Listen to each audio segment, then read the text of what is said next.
What is your question today? Sir आज सविनय अवज्ञा आंदोलन को समझाइए कि फीचर को समझाइए। Features of civil disobedience movement, सविनय अवज्ञा आंदोलन की विशेषताएं। तो सविनय अवज्ञा आंदोलन की विशेषताएं, दो चार विशेषताएं हैं जो आपको एग्जाम के लिए बहुत जरूरी है।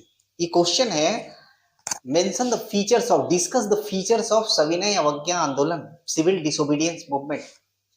देन पहली बात तो ये है कि सविनय अवज्ञा आंदोलन विशेष है इसलिए कि पहली बार गांधी के नेतृत्व में कंप्लीट इंडिपेंडेंस के लिए यह आंदोलन शुरू किया गया। Attainment of complete independence for India, this was the first and foremost characteristics of सविनय अवज्ञा आंदोलन। यानी हमें पूर्ण स्वतंत्रता चाहिए, इससे कुछ कम नहीं चाहिए। ये था सविनय अवज्ञा आंदोलन की पहली विशेषता। दूसरी विशेषता अगर देखेंगे तो इसको कंपेयर करेंगे अगर नॉन कोऑपरेशन मूवमेंट से, असहयोग आंदोलन से, जो 1920 में हुआ, वो उससे ये लंबा था। दिस इज ये मूवमेंट जो था, ये आंदोलन जो था, वो 4 साल के लगभग चला था, 1930 टू 1934। और इसके पहले जो आंदोलन चले थे, जैसे वो, तो इसको कहते हैं कि ये दूसरा सबसे लंबा आंदोलन था।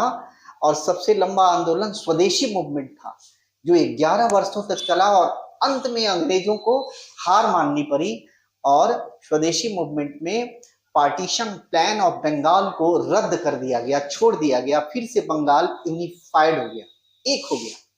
तो ये दूसरी विशेषता थी कि मतलब सविनय अवज्ञा आंदोलन की ये दूसरी विशेषता थी कि ये दूसरा सबसे बने स्वदेशी मूवमेंट के बाद ये दूसरा सबसे ज्यादा दिनों तक चलने वाला आंदोलन था, क्योंकि क्विट इंडिया मूवमेंट बहुत कम चला।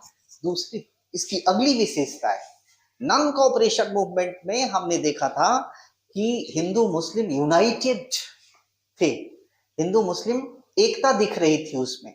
लेकिन इस आंदोलन में मुसलमानों का कोई ज्यादा कंट्रीब्यूशन नहीं था, मुसलमान कटे कटे रहते थे। इसके पीछे कारण था, हिंदू महासभा और मुस्लिम लीग दोनों एक दूसरे के कट्टर थे। इसलिए 1930 में जब आंदोलन, सविनय अवज्ञा आंदोलन हुआ, तो मुसलमानों का ज्यादा कंट्रीब्यूशन इसमें नहीं हुआ। लेकिन एक मुसलमान नॉर्थ वेस्ट फ्रंटियर प्रोविंस के थे, जिनका नाम था खान अब्दुल गफ्फार खान, जिनको सीमांत गांधी भी कहते हैं। इन्होंने अपने एक स्वयं सेवी संस्था, जिसका नाम था लाल वस्त्रधारी, इंग्लिश में कहते हैं रेड शर्ट, और इसके स्वयं सेवकों को लेकर इन्होंने सिविल डिसोबीडियंस मूवमेंट में, सविनय अवज्ञा आंदोलन में काफी योगदान किया। गोलियां भी चली, गोली भी खाए, और इस तरीके से मुसलमानों का कंट्रीब्यूशन न होते हुए भी इसमें हुआ। एक और विशेषता है इसकी, नॉन कोऑपरेशन मूवमेंट में महिलाओं ने बढ़ चढ़ कर हिस्सा लिया। और आपको मालूम है कि तिलक स्वराज फंड की बनाया गया था आंदोलन को फाइनेंस करने के लिए, वित्तीय सहायता के लिए। लेकिन इसमें महिलाओं का कंट्रीब्यूशन उतना ज्यादा नहीं था। एक और विशेषता है कि ये आंदोलन प्रारंभ कैसे होता है? प्रारंभ दांडी मार्च से होता है।